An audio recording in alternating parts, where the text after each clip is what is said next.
Tignan mo naman. Grabe talagang sinawsaw sa maanghang na toyo tsaka may chili garlic naman yan. Sige, sausaw mo. Sarap na sarap. May pag-sip-sip pa siya ng daliri niya, guys. Yan, sige, subo. Like, as in solid talaga ng pagkain dito sa Estero, guys. Binabalik-balikan ko talaga itong mga pagkain dito. At ayun, naubo. Yan, sige. Diba?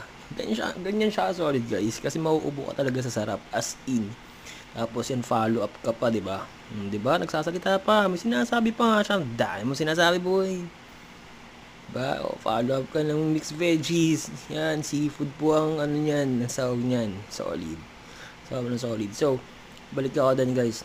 Sobrang solid dito sa Binondo, sa Ongpin. Kung po food trip ka talaga, one of the must try is itong Estero fast food. Legit, guys. Hindi ka magsisisi. Like, very much affordable. Although, for the others, it could be pricey. Pero, as in, solid naman. Worth naman yung gagastusin mo dito. It's really worth it, guys. So, ayun, di ba? May pagtabi ng buto. Yan, sipsipin mo yung buto ng palaka. Solid, as in, sobrang solid na ito. Tapos, ayun, di ba? Pag nasa Binondo nga ako, hindi pwedeng hindi ako dadaan dito. Again, guys, Estero Fast Food sa may Ongpin Street, Binondo, Manila, guys. Hanapin nyo lang yan. Pwede naman siya ipagtanong dahil sobrang kilala to, guys. Sobrang kilala to dito sa Manila. Imposibleng walang may alam nito, guys. Kung food trip na naman ang pupuntahan mo.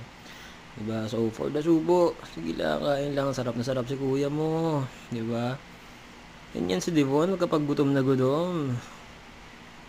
Yan, for the soft drinks. Uhaw na yan, pero hindi pwedeng uminom dahil mabubusog. Yan, sige, palaka pa more. Parang hindi ka acidic, no? Sausaw mo pa sa manghang na may toyo at kalamansi. Nguya. Yan. So, yun guys. Kain tayo, guys. Ara.